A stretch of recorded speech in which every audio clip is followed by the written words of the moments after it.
50 anos, deixa muito claro, desde a Conferência de Estocolmo de 1972, de que a humanidade está indo numa trajetória perigosa do ponto de vista de estabilidade do clima, com a queima de combustíveis fósseis que está alterando a composição da atmosfera terrestre e, com isso, causando aquecimento global. Muito bem, hoje eu saio de casa com duas missões.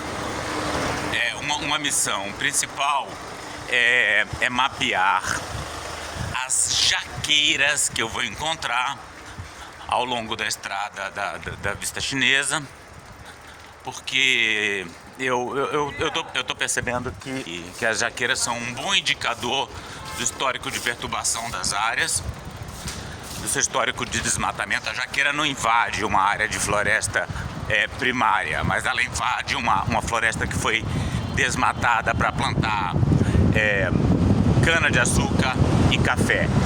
Então eu acho que a presença de jaqueiras pode ser uma variável ambiental importante para explicar a distribuição das palmeiras. Bom, isso foi alertado, né, de maneira muito clara em 1972, depois tivemos a Rio 92, depois tivemos 30 conferências das partes do Acordo Climático. Além disso, eu queria analisar com vocês aqui esse vídeo dessa entrevista do Paulo Artacho no programa do Marcos Pedlowski. O Paulo Artacho é um pesquisador da USP, extremamente conhecido e conceituado quando a questão é a questão climática. Mas lamentavelmente eu enquadro ele naquilo que eu considero o negacionismo sutil. Eu não vejo diferença nenhuma do discurso dele para o Carlos Nobre, né? Com o fato dele fazer parte, por exemplo, do conselho do braço ambiental da JBS. E aí o Paulo Artacho, o que ele faz? Ele faz um diagnóstico da situação climática que é muito bom. Fora o fato dele não reconhecer a inevitabilidade do colapso climático, mas isso é perdoável porque ele não está sozinho nessa. O problema é quando eles partem do diagnóstico para o que fazer. Eles nunca propõem a contenção, o freio da expansão da pecuária, do agro. Eles buscam, no final das contas, botar um limite, buscam compatibilizar aquilo que é incompatível. A produção agropecuária com a expansão da produção agropecuária com a preservação ambiental, né? É o discurso da Marina Silva. Marina Silva outro dia estava falando, olha, dá para expandir o agro sem aumentar o desmatamento, porque o Brasil teve uma queda no desmatamento e um crescimento do agro. Bobagem, porque a área desmatada está sempre crescendo, né? Caiu o desmatamento 50%, caiu a taxa de produção de novas áreas desmatadas, mas a área desmatada total segue crescendo. Então é isso, vamos ouvir o que ele vai falar e vamos comentando de acordo. E essencialmente as emissões de gases de efeito estufa continuam a aumentar globalmente. Hoje elas são da ordem de 57 bilhões de toneladas de gases de efeito estufa, sendo emitidos para a atmosfera a cada ano. Sim, e parte do negacionismo que esses senhores praticam e inclui a defesa da transição energética. Então, por exemplo, ele fala em queima de combustíveis fósseis, mas ele não comenta como que a construção de hidrelétricas da Amazônia, que na verdade é a grande cartada de transição energética do governo Lula, ninguém fala isso claramente, mas como que a construção de hidrelétricas na Amazônia termina destruindo a Amazônia. Ele não vai criticar a pavimentação da BR-319, que é a maior fronteira de queimada e desmatamento que se abre no momento. Outro dia, a Alessandra Orofino estava falando que a China já estabilizou as suas emissões de queima de combustíveis fósseis por causa da transição energética que a China estaria fazendo e já começaria a reduzir as emissões, de forma que fosse possível atingir certo equilíbrio climático. Isso é negacionismo, isso é falso, né? Depois ela falou, eu estava enganada, mas a culpa foi do Trump. Então botar a culpa no Trump, botar a culpa individualmente no Bolsonaro é um tipo de negacionismo também. Esses gases são responsáveis por um aquecimento médio do nosso planeta que já atingiu cerca de 1,45 graus Celsius, então estamos muito próximos do limite do Acordo de Paris, né, que tenta limitar o aumento da temperatura em 1,5 graus, mas um detalhe muito importante nessa questão é de que o nosso planeta Terra é 75% da sua superfície constituída de água. As pessoas ficam falando do Acordo de Paris como se ele fosse assim uma maravilha que foi sabotada por gente gananciosa. Mas na verdade o acordo já não era uma maravilha, porque ele não prevê sanções. Ele é um acordo toothless, desdentado, tá? Então ele propõe certa redução de emissões, mas não fala nada. Quem não cumprir, beleza, né? Sabe como é que funciona uma regra? Se não tiver o mínimo de sanções, ela é ignorada, simplesmente. E a água tem uma gigantesca capacidade térmica. E, como conclusão, os oceanos se aquecem menos do que a média global e as áreas continentais, onde a nossa sociedade está estruturada, se aquece mais do que a média mundial.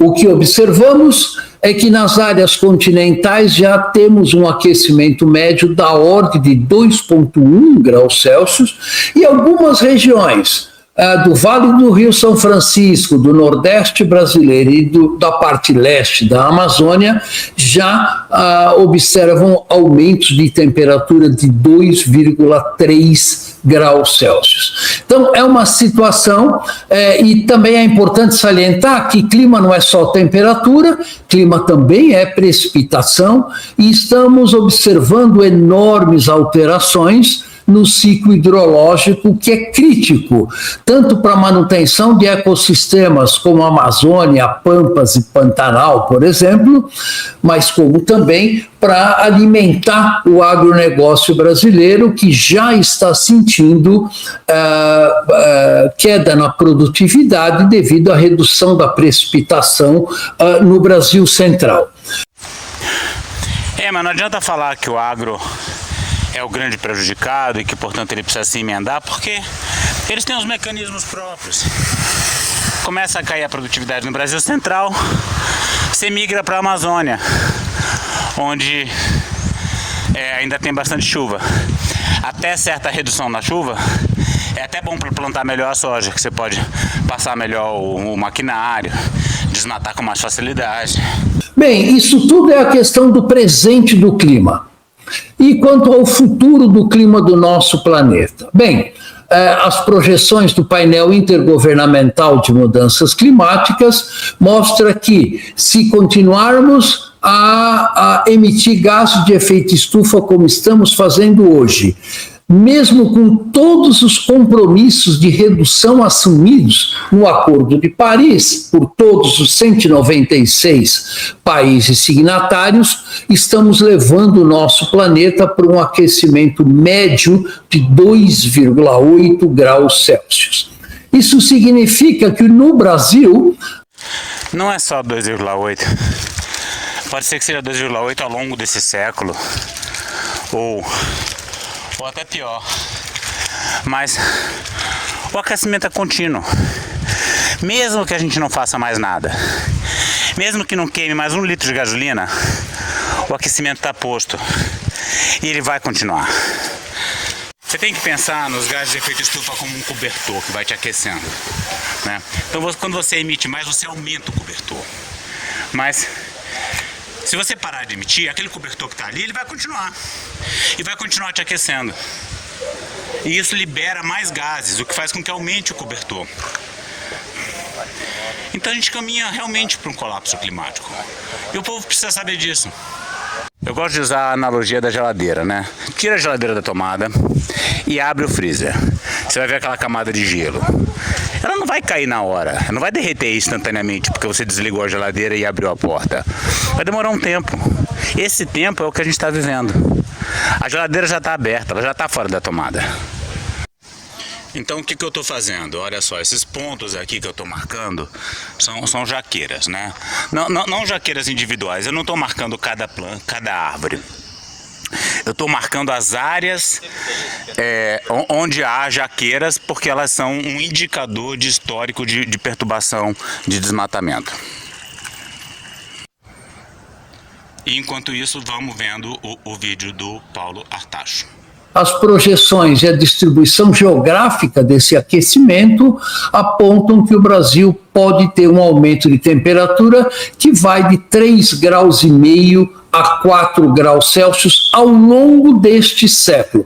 Quando exatamente vai depender da história das emissões de gases de efeito estufa nas próximas décadas, mas particularmente nesta década que é crítica para o que vai acontecer com o clima do planeta até o final desse século e depois disso. Nessa década que é crítica, é sempre o decênio decisivo do Luiz Marques, né? A gente sempre está no período crítico. Os anos 90 também eram críticos, os anos 2000 eram críticos, agora é crítico. Daqui a 10 anos também é crítico, daqui a 20 é crítico. E a situação só piora. Bem, então vocês imaginam o impacto em cidades brasileiras como Teresina, Cuiabá, Manaus ou Belém, com um aumento de temperatura de 3,5 graus a 4 graus. Isso vai ter um impacto enorme sobre todas as nossas áreas urbanas, isso vai ter um impacto enorme sobre a nossa capacidade de produzir hidroeletricidade. Pois é, essa capacidade é que vai acelerar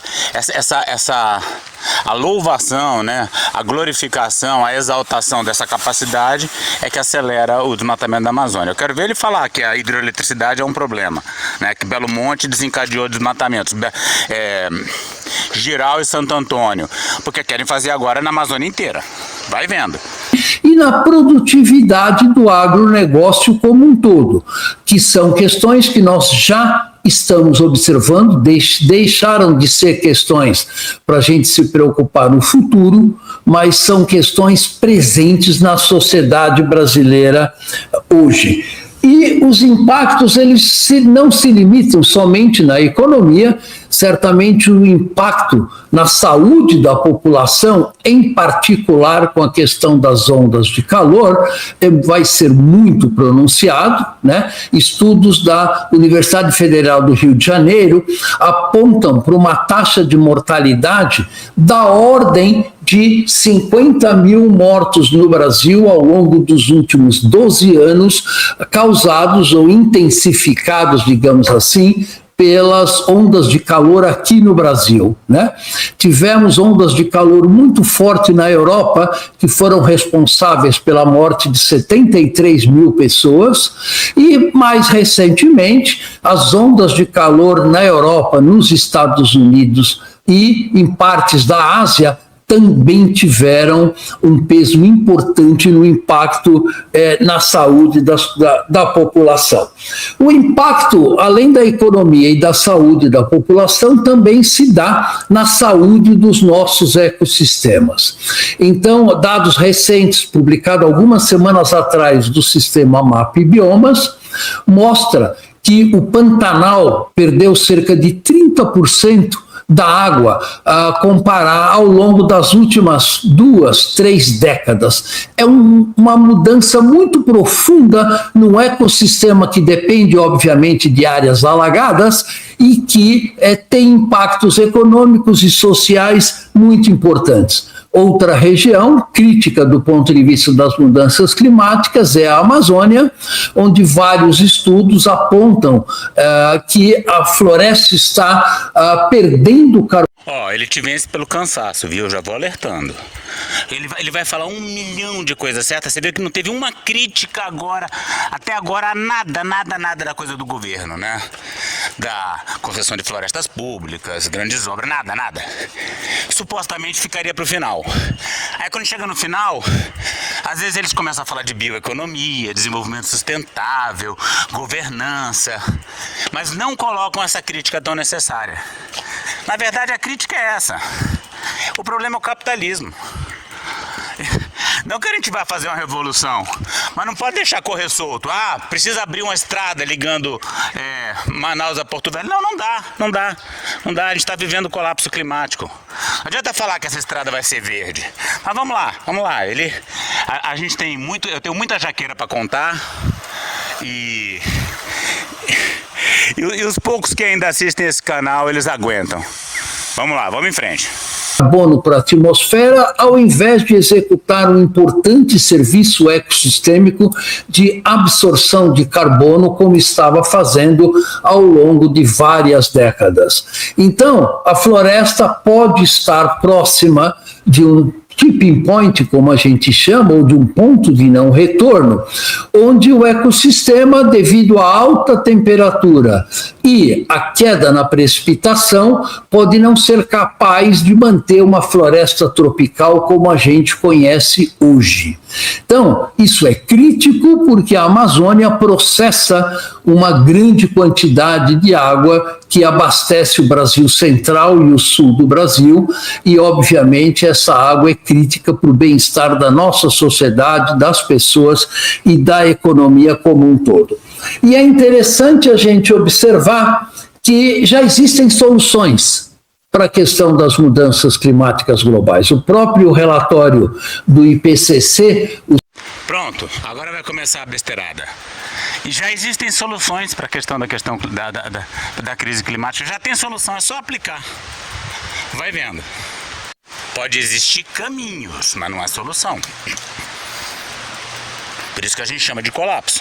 O 6º relatório anual de assessment coloca uma frase de que a gente já tem todas as tecnologias disponíveis para reduzir pela metade as emissões de gás de efeito estufa até 2030. Tudo isso sabe para quê? Para dizer que o problema não é o capitalismo. É só passar para um capitalismo moderno e pronto, está resolvido. Pronto, começou a parte da mentirada. Temos tecnologia para reduzir. Olha, então é só você ter um carro elétrico, bateria elétrica, fazer muita hidrelétrica, como se a tecnologia... Esses engenheiros... Sabe que o Carlos Nobre é engenheiro, né? Ele acha que vai resolver essa questão com uma tecnologia. Não vai.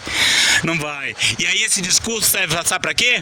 Para incentivar a exploração de terras raras, mineração em terras indígenas. Só desgraça. Já temos as tecnologias. Vai ouvindo a lorota aí. Esta frase é muito forte, porque não precisamos desenvolver absolutamente nada novo, nem inventar novas tecnologias. Elas já estão aí disponíveis. Então, hoje observa-se que a geração de energia solar e eólica hoje é muito madura e tem custos muito menores do que a queima de combustíveis fósseis. Olha o truque. Eles sempre falam solar e eólica, ele não fala hidrelétrica, porque sabe que hidrelétrica dá merda. Mas aí depois, na hora de fazer o pacote das renováveis, aí bota a hidrelétrica. Agora ele vai fingir que a hidrelétrica nem existe. É só solar e eólica contra combustíveis fósseis. Para a produção de eletricidade. E não preciso dizer para vocês que o Brasil é um país de muita sorte, porque não há nenhum país que tenha o potencial de geração de energia solar e eólica como o nosso. Por exemplo, compara com potenciais de geração solar da Alemanha, da Suécia ou de outros países de regiões temperadas, o Brasil tem um gigantesco potencial que deveria certamente ser muito melhor explorado. E é importante observar também que o Brasil tem uma situação extremamente vantajosa, também nas questões das emissões de gás de efeito estufa, porque mais de 52% da nossa produção de eletricidade se dá através de energia com produção de energia com baixas emissões, através da hidroeletricidade, energia solar e eólica. Sabe por que diz que a hidrelétrica tem baixa emissão? Porque eles não contam os desmatamentos que acontecem em função da construção da hidrelétrica e continuam acontecendo. Belo Monte impulsionou os desmatamentos do Xingu de uma forma irreversível. Começou, tá? Acelerou. Não tem como frear. Então todo o desmatamento do Xingu, você pode botar na conta de Belo Monte, vamos ver se continua tão limpo assim? Mas certamente o Brasil tem que sair, construir um mapa do caminho, como a gente chama, para se livrar dos combustíveis fósseis. E a pior coisa que nós podemos fazer hoje como país é abrir uma nova área de exploração de petróleo, em particular na foz do Amazonas, porque isso, o primeiro efeito direto vai ser agravar o efeito estufa global, com enormes emissões que vai adicionar vários bilhões de toneladas de CO2 de emissões a cada ano.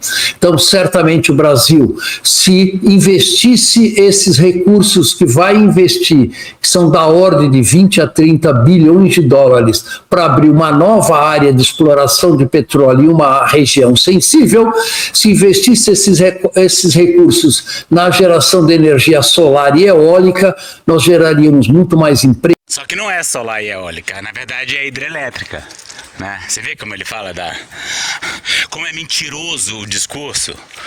Vai ver quanto que o Brasil vai gastar em solar, eólica e hidrelétrica. O investimento em hidrelétrica. E a maior parte do desmatamento do Brasil, no mundo, a maior contribuição é a queima de combustíveis fósseis. No Brasil, a maior contribuição é o desmatamento. Desmatamento que é causado por quê? Por causa das grandes obras de infraestrutura na Amazônia. Agora, por que eles não falam isso? Porque esse povo é ligado ao Ministério do Meio Ambiente, é ligado a ONGs que são ligadas a grupos empresariais que têm interesse na exploração da Amazônia, petróleo, gás, minério, madeira. Então, olha só, ele está no faixa livre é maravilhoso. Mas esse cara, ele não é dos nossos. Ele é do outro lado. Nós podíamos transformar o Brasil numa potência de geração de energia barata e com baixas emissões de carbono. E por último, eu queria lembrar de um ponto crítico na questão da... A energia hidrelétrica só é barata porque são as comunidades locais que pagam o preço, sendo deslocadas, tendo seu rio destruído, seu peixe envenenado. Barata. As mudanças climáticas, que é a necessidade da adaptação ao novo clima. O clima já mudou, ele vai continuar mudando cada vez mais no futuro e nós precisamos se adaptar a esse novo clima. Para isso, o governo federal construiu uma plataforma chamada Adapta Brasil, que lista as vulnerabilidades de cada um dos 5.760 municípios brasileiros. Essa história de adaptar também me enche o saco, porque a adaptação necessária, no meu caso, eu que moro ali na bacia do Xingu, é parar completamente a expansão do agro. Completamente, inclusive recuperar o que já foi desmatado. Mas ninguém fala disso, né? É só questão de alerta, de chuva, desmoronamento, vento. Só se vê os problemas aqui da região sul e sudeste. O problema da Amazônia, que é queimada, passa longe, né? Porque a solução para ele é parar a expansão do agro, né? É ir contra a tendência do capitalismo.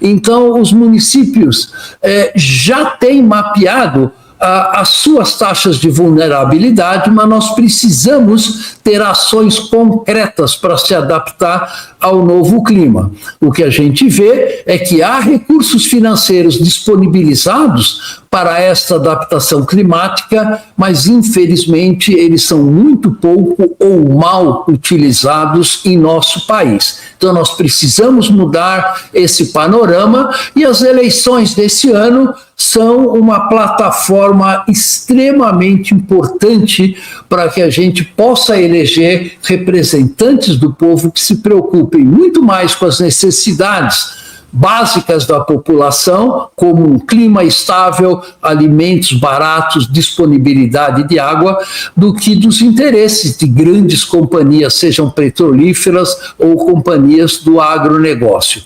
Então, eu acho que esses são alguns dos pontos que eu queria levantar na introdução desse debate, e aí eu estou pronto depois para responder qualquer questões que de quem estiver assistindo queira discutir. Obrigado. Obrigado, Paulo. Para a gente manter a ordem que a gente conversou antes da live, agora vou passar para Luciana Gatti. Vocês viram? Ó, como é que tá ficando aqui meu mapa, ó, jaqueira no caminho todo. Até agora elas estão me acompanhando. Isso aqui é tudo área que foi desmatada pelo agro nos seus primórdios do início da história do Brasil. Ele não fala nada sobre a BR-319, sobre a Ferrogrão. Também vai ter em torno de 20 a 25 minutos que você utilizou de forma tão célere.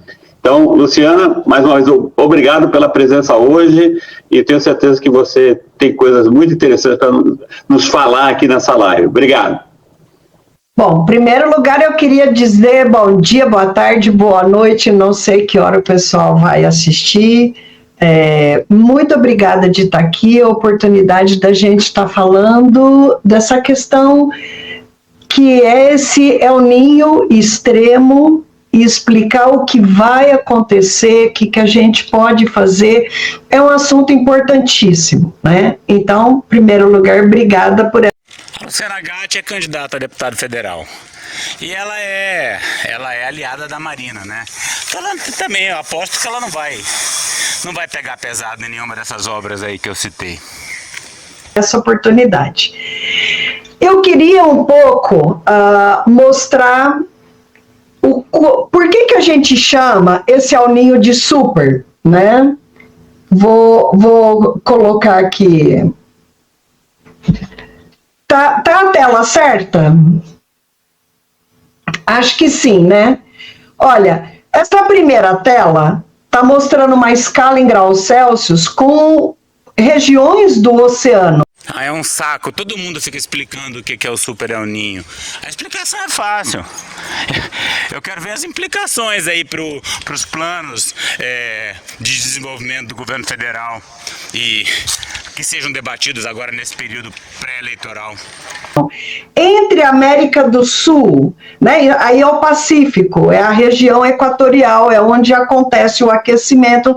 Na faixa tropical é onde está ocorrendo o que a gente chama de El Niño, que é o aquecimento do oceano nessa faixa sobre o Equador, né? A gente fala faixa equatorial. Então, nessa primeira imagem, vocês veem como encostado lá no Peru estão as temperaturas mais altas. Aí tem também o miolo ali no meio do oceano, essa cor mais escura está 30 graus, né? E a gente tem mais para o lado dos países, que o pessoal fala o cinturão de fogo, né? Também temperaturas muito altas. Mas, sinceramente, a figura que mais me assusta é essa, porque essa mostra da tona do oceano, da superfície do oceano indo para baixo, né? Veja, aqui está indo até 300 metros de profundidade e pela cor a gente tem quantos graus Celsius acima da média, e sempre eles usam uma média de 30 anos para fazer esses cálculos. Então, vejam só, nós temos temperaturas até estão maiores do que 9, 9,5 graus acima. Gente, olha, aqui nessa primeira linha, 50 metros de profundidade, na segunda linha, 100 metros de profundidade. As temperaturas altas estão indo até quase 150 metros de profundidade. É um corpo de água muito grande, com muito aquecimento. E na atmosfera, inclusive assim, na parte gasosa e na parte líquida, o que faz ter movimento no planeta é a diferença de temperatura. Então, quando a gente tem alguma coisa esquentando muito, ou dentro da alguma região, ou dentro da água, ou na atmosfera, nós vamos ter um grande deslocamento de massas, ou de ar ou de água. Então, quando a gente olha um processo desse tipo, com uma região do oceano aquecendo muito, ela vai causar muitos eventos intensos e diferentes do normal, porque uma região superaqueceu. E aí, eu queria só mostrar essa é a minha última aí falando desse El Niño, que tem a perspectiva desse El Niño. A gente tem, primeiro, tem 5 classificações do El Niño: fraco, moderado, forte, muito forte, e aí a classificação ia para cima de 2. Igual, maior que 2 é o super forte. A previsão aqui, gente, veja, a média está acima de 2,5. Nós nem tínhamos classificação para esse El Niño, que está caminhando, ele já está do forte para o muito forte, né? Ele está indo para essa faixa, e nosso verão não chegou. Então, esse El Niño vai se desenvolver, vai ficar cada vez mais intenso, e ele vai ficar super forte no nosso verão. E quando você olha essas faixinhas, no mínimo, na média, ele vai ficar em 2,7, mas ele pode ir até quase 3,5 graus. Vamos lembrar, o que a gente conhecia, o que estava na escala de muito forte, era de 2 para cima de 2. A gente nem precisava ter uma escala de 2,5, porque não conhecia. Então, esse evento realmente vai ser um ponto fora da curva, e a gente tem que pensar isso porque quando uma região do planeta superaquece, ela vai causar uma bagunça no sistema completamente. Nós vamos ter tempestades muito intensas, com muita chuva caindo num curto período de tempo, com ventania intensa ou com granizo, mas nós também vamos ter ondas de calor extremamente fortes. As ondas de calor que nós vamos ter vão ser no nosso verão, quando esse El Niño estiver tremendamente pior do que ele está hoje. Aí, ó, as queimadas na Amazônia nunca entram na primeira lista dos impactos, né? Acho que ela pensa que a amiga dela, Marina Silva, vai controlar. E isso a gente tem que prestar muita atenção, porque de temperatura alta, tem uma condição que o corpo humano não aguenta a partir de uma certa temperatura e uma condição de umidade. O corpo não aguenta sobreviver. Então, a gente tem que prestar atenção, se a gente não está passando bem, e ir para um lugar mais fresco. A pior hora do dia é o meio do dia, começa lá pelas 10, 11 horas da manhã. O pior do pior é entre 2, 3 da tarde. Se você tem uma casa muito quente, já começa a estudar perto da sua casa, ou numa vizinha, ou num parente, que a casa é mais fresca, que tem muita árvore. Vai para uma praça, vai para um lugar que tem bastante árvore, ou é um lugar mais frio, porque o seu corpo pode não aguentar. Então, a recomendação é: não fique em casa. Outra coisa que a gente pode pensar é o seguinte: a água, quando ela evapora, ela consome calor. Faça varaus e tudo quanto é canto na casa, e pendura toalha molhada. Ou coloca um ventilador ventilando em cima de uma bacia de água. Ai, gente, pelo amor de Deus, sabe? Coloca a toalha molhada. Pô, você é uma cientista, deixa isso aí pra Ana Maria Braga. Fala que o que o Lula deve fazer com o Plano Safra, por exemplo, né? Pra que a Amazônia não queime. Não é essa a tua especialidade? Água, ele vai bater e vai favorecer essa água vaporizar. E quando a água vaporiza, ela consome o calor. Então a temperatura baixa até uns 5 graus, dependendo do tanto de toalha molhada que você colocar. Pensando nisso também, você pode pintar o seu telhado de branco, que ele vai refletir a luz do sol e não segurar a luz do sol. Quanto mais quente, quanto mais escuro, mais absorve calor. Quanto mais claro, mais reflete. Já tô imaginando, a pessoa sobe no telhado para pintar o telhado de branco, aí pega uma hipertermia e morre lá em cima por causa da dica da... Ninguém tem dinheiro para ficar pintando telhado de branco. Então, eu pintei o telhado da minha casa de branco e Então o que acontece? Olha só, chegou o Paulo Artacho e soltou as soluções tecnológicas, transição energética, eólica, solar, e agora a outra fica dando dica de como resolver. Sai de casa, vai pra praça, pinta o telhado de branco, deixa o seu cabelo branco, e o branco reflete, vai esquentar menos.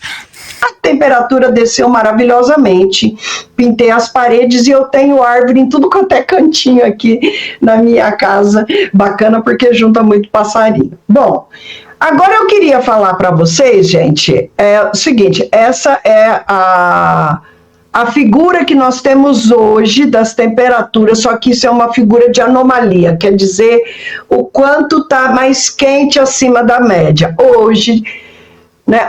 Ontem, 19 de agosto, esse era o mapa, e veja, nós temos, nessa região equatorial, já está sendo até 5, está chegando a 6 graus mais alto, mas veja que tem outras regiões, lá do lado da China, ali na parte dos oceanos entre África e Europa também está muito quente, nós temos várias regiões do oceano muito quente, e essa é a média. Essa última linha vermelha é a média de toda temperatura na superfície do oceano entre 60 norte e 60 sul. Vejam como nós nunca vimos essa temperatura, né, desde mais ou menos julho. Olha, está muito acima e ela está crescendo muito, então... Isso é para a gente ter uma ideia aí do que está vindo. Agora, eu queria falar uma coisa para vocês. A gente fala de El Niño, El Niño, El Niño. Vamos lembrar 2024? Quando a gente fala de 2024, né, a gente lembra não só a Amazônia, o Brasil inteiro pegou fogo. Só que não foi de causa natural, né? A gente lembra, foram queimadas provocadas. Opa, agora começou a ficar interessante. Mas a vegetação pegou fogo porque ela estava super seca e a temperatura estava super alta. Agora, olha que interessante, em 2024 não tinha El Niño. O que tinha? Aquecimento do Oceano Atlântico Norte. Então, assim, com isso... Como assim em 2024 não tinha El Niño? Ué, tinha sim. Eu queria dizer para vocês o seguinte, não é só o aquecimento do oceano na faixa tropical do Pacífico que faz a diferença. O Oceano Atlântico Norte também está esquentando muito e isso também interfere com a Amazônia. E aí, gente, eu vou mostrar para vocês um estudo que vai sair... Não dá para dizer muito logo, não sei se já está na segunda revisão, mas como me deram só 15 dias para eu fazer essa revisão, ela não é a primeira, eu acho que já está nos detalhes, então deve sair logo. Olha, isso daqui, cada barra azul dessa é o balanço de carbono da Amazônia. A primeira coisa que para mim chama muito a atenção é como a Amazônia é tão diferente de um ano para o outro. Tá? Esse vai ser a nossa quarta publicação, né, na Nature, tem um monte de publicação, mas a gente como primeiro autor, né, essa é a quarta, e aí, olha... Aí como eu sou gostosa, eu tenho 4 publicações na Nature. Eu queria chamar algumas atenções aqui. Olha esse 2024, é o recorde de emissão da Amazônia.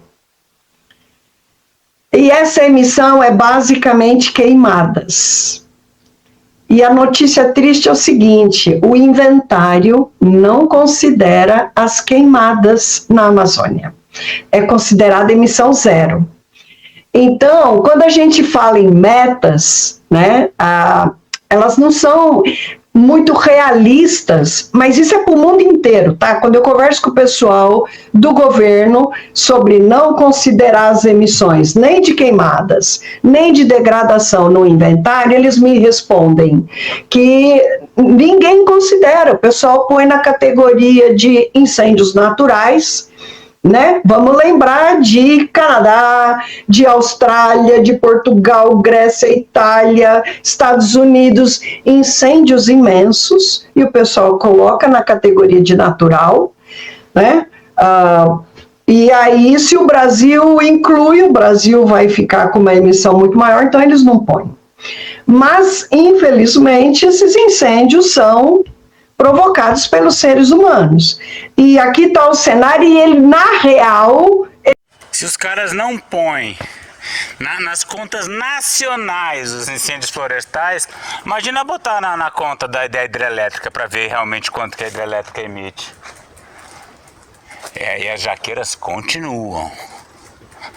Eu acho que esse aqui era mais ou menos a linha do desmatamento. Você vê que daqui para cima o pedregulho começa a ficar maior.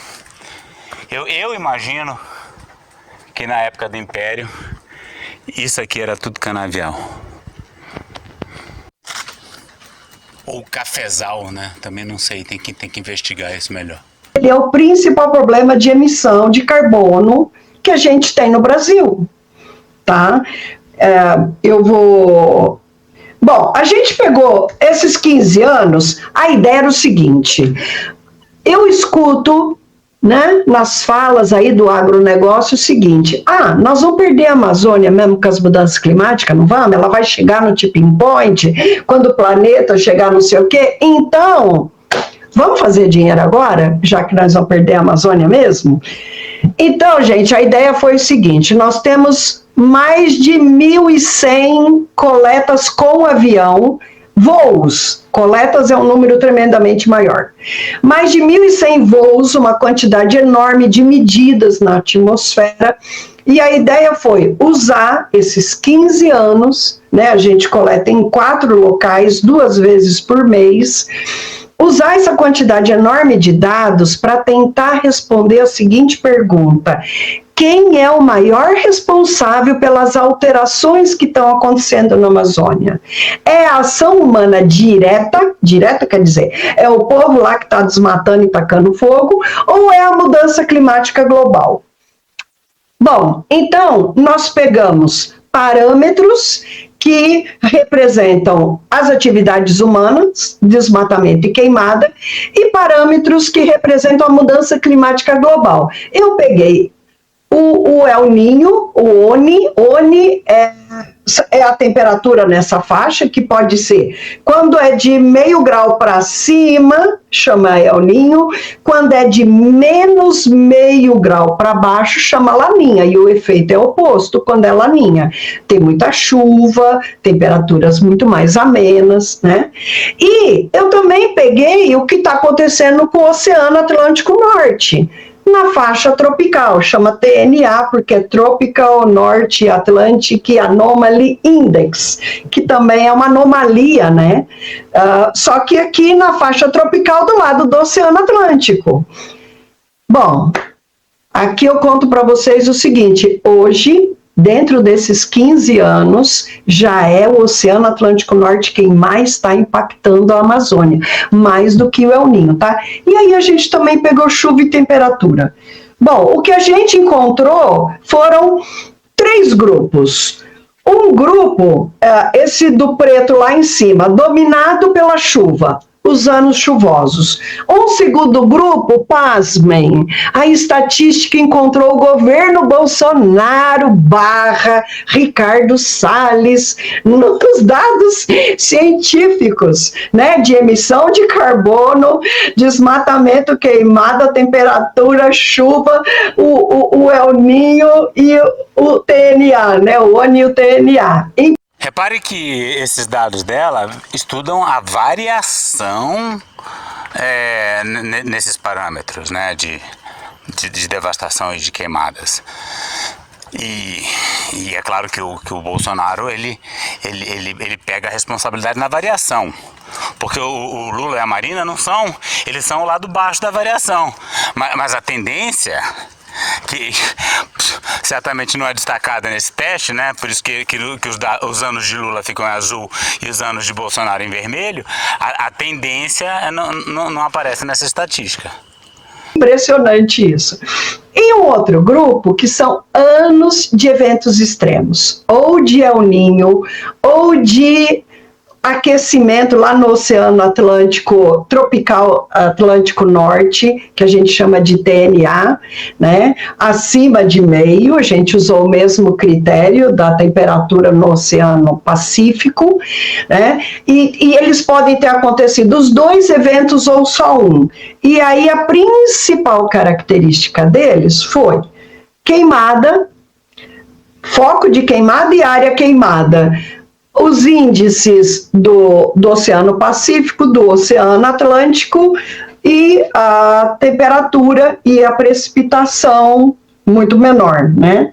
Bom, aí, gente, quando junta esses anos, olha o cenário que a gente tem. Essa é a figura resumo do artigo nosso. Gente, eu estou mostrando para vocês coisas que tá no forno.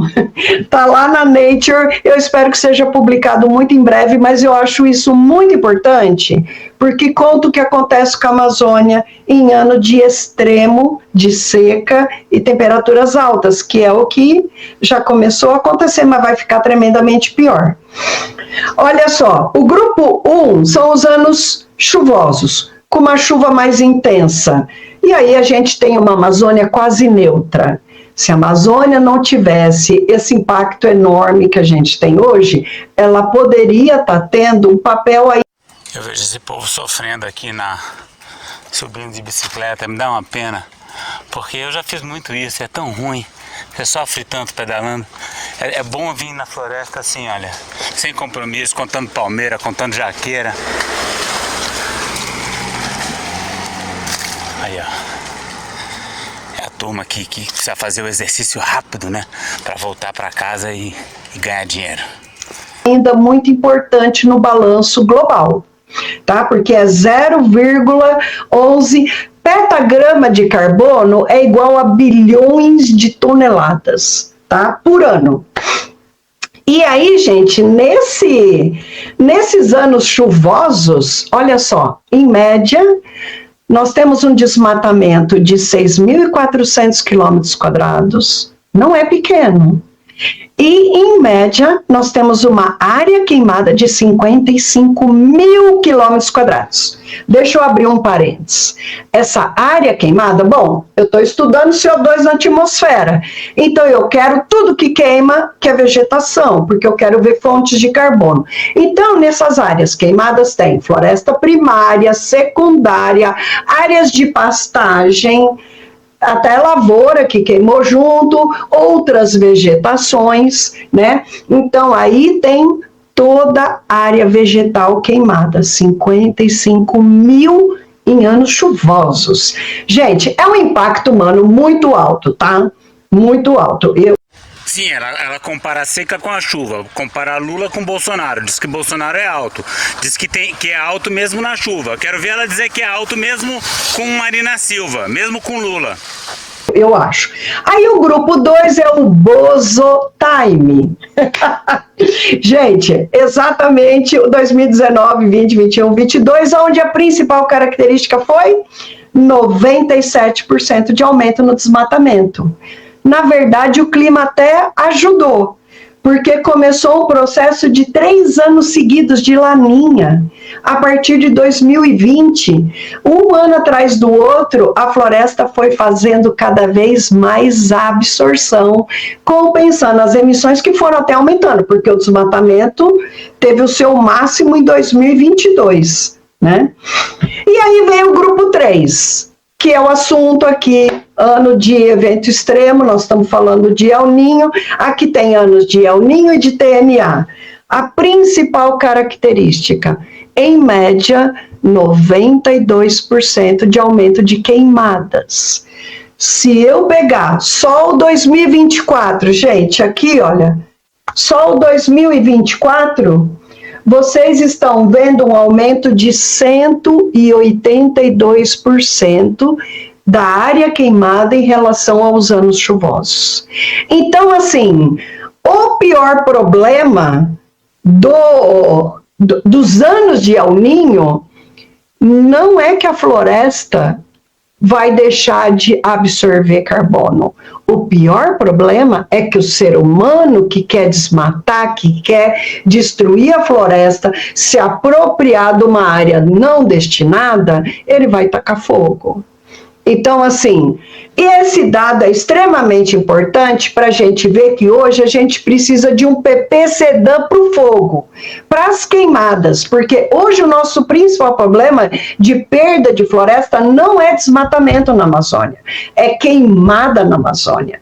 Então, assim, o que nós temos hoje? Nós temos normatizações para o uso do fogo no manejo, só que a gente não tem uma maneira mais firme de penalizar quem está atacando o fogo como meio de desmatamento, tá?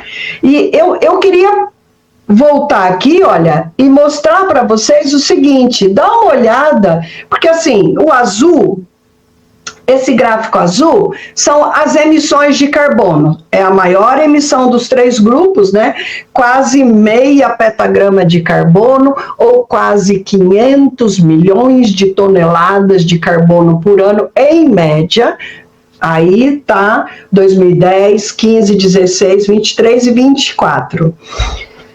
Agora, olha... nós temos a emissão da queimada, que é quase 0,60, né? Tá 0,55. Veja que a floresta, o que sobrou, tirando as emissões da queimada, ela não é positiva. Então, assim, nessa média, nós estamos vendo que o principal problema da Amazônia em ano de evento extremo não é que a floresta deixa de fazer absorção de carbono. Ela faz menos, mas não é o principal problema. O principal problema são as ações humanas usando queimada. E para provar que essas queimadas são humanas, a gente pegou um especialista em raios, o Kleber, ele fez o mapeamento de onde caíram os raios, com o mapeamento de onde começou os focos das queimadas, botou um raio de 1.000 metros entre um e outro, e deu menos de 1% dos focos de queimada relacionados com os raios no ano de 2024, que é o pior. E aí eu queria chamar de novo a atenção de vocês que nesse ano de 2024, as emissões de carbono da Amazônia foram 8 vezes maior do que nos anos chuvosos. E ela foi 8 vezes maior porque basicamente foram as emissões de queimada. E nada disso vai aparecer no inventário, né? E nem a Luciana Gatti vai criticar o jeito que a Marina comemora a queda das queimadas e do desmatamento de 2024 para 2025, que foi uma mudança climática, né? A Marina o governo as pessoas acham que a questão da Amazônica tá bem com Lula. Eles mostram, olha, uma queda em relação a Bolsonaro e tal. Ainda bem que teve Bolsonaro, né? Se Bolsonaro fosse pior, a queda tinha sido maior ainda. Então, assim, isso é um problema real, isso é carbono realmente indo para a atmosfera.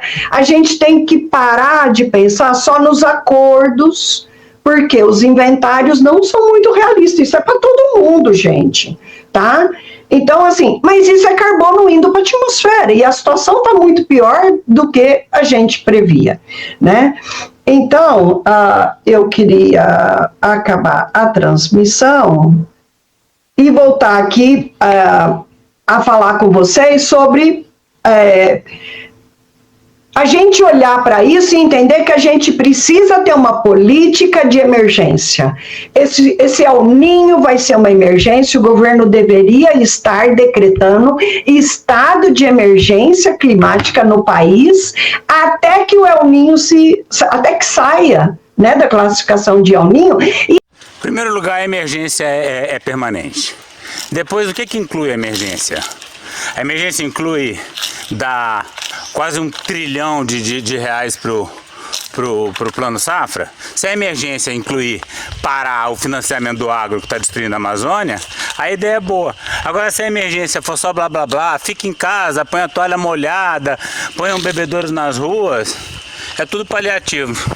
E aí coloca regras especiais para esse estado de emergência. É proibido o uso do fogo, inclusive para manejo, porque está tudo super seco. A chance disso propagar e causar um acidente, atingir áreas e vento, e pegar grandes regiões de floresta. O que significa é proibido?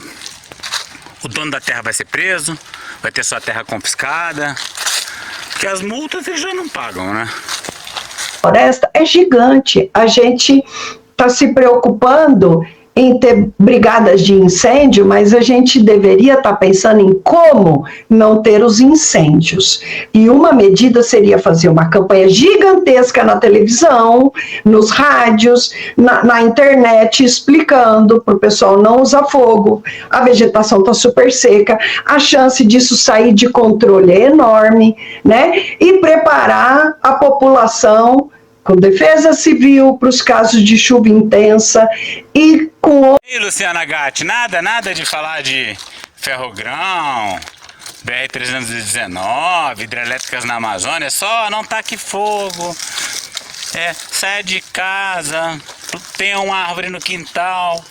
Então essa explicação, olha, tá muito seco, não faça fogo, isso aí pode valer pro tiozinho aqui do bairro ali, desses lugares. Agora o fazendeiro da Amazônia, ele quer mais que queime mesmo, para acabar com a floresta e ele continuar enriquecendo cada vez mais. Ondas de calor, o que fazer, etc. Bom, a conversa vai continuar e eu já falei demais, desculpa, deixa eu deixar por aqui. Marcos, desculpa. Não há o que desculpar. Eu só quero agradecer, mas nesse canal GENAT, Universidade Federal da Paraíba, e o responsável é o Marcos Pedlowski.